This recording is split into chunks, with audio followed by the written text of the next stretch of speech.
Magandang araw, ako po si Mark Lester Dilag. Ito po ang aking daily devotion. Speak from Pure Heart.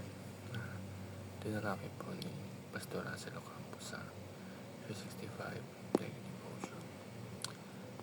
Bible verse po ngayong araw ay galing sa Luke chapter 6 verse 45. Sabi po dito, a good man brings good things out of the good stored up in his heart, and an evil man brings evil things out of the evil stored up in his heart. For the mouth speak what the heart is full of.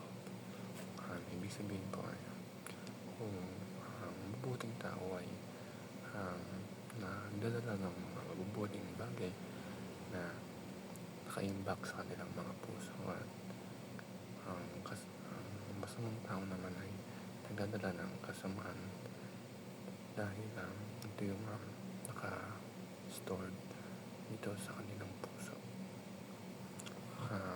First teaching is, the heart is the treasury of good or evil. Ibig sabihin na ito po yung lagayan or storage house or imbakan, bodega na mabuti o masama. Pag nilagay natin ay mabuti, lalabas sa bibig natin ay mabuti lamang. At kung masama naman ay lalabas sa bibig natin ay masama. Kasi kung anong nilagay natin doon, ito rin ang lalabas. Kaya napakalaga na kung ano yung nasa loob natin, yun yung ilalabas natin. At napakalaga din na mabuti ang nasa loob ng puso natin para mabuti rin yung ilalabas natin mga words, mga good things, mga ganun. And second teaching is, what fills the heart overflow from the lips. Ang ibig sabihin ay kung ano man ang pumupuno sa ating puso, ito yung mag-uumapaw sa ating mga bibig. Kung ano ang pumupuno sa ating puso ay puro galit, pag-iiganti, kasamaan, ay ito yung lalabas sa ating bibig, sapagkat walang ibang pumupuno sa ating mga puso.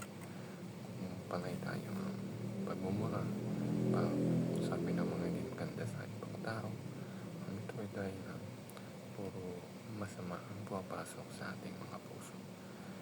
Kaya mahalaga na iwasan natin na punuin o lagyan ng kasamaan ng ating puso, sapagkat ito rin ang lalabas sa ating mga bibig.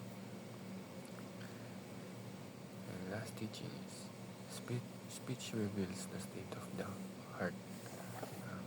Kung paano tayo manalita sa ibang tao ay ito yung nare-reveal yung kung ano yung kalagayan ng ating puso. Kung puro kasamaan ba or puro kabutihan na nasa puso natin. Kung paano tayo magsalita, kung nagsabi tayo ng bad words lagi, negative, nalalait tayo, ibig sabihin nun yung puso natin is walang kabutihan, puro kasamaan lang. At kung kabutihan naman yung nasa puso natin, yung lalabas sa ating bibig is puro good things, good advice, comfort, mga ganun. Dahil puro kabutihan yung nasa puso natin, at malalaman ng kausap natin kung ano yung kalagayan ng puso natin, kung paano tayo manalita sa kanila.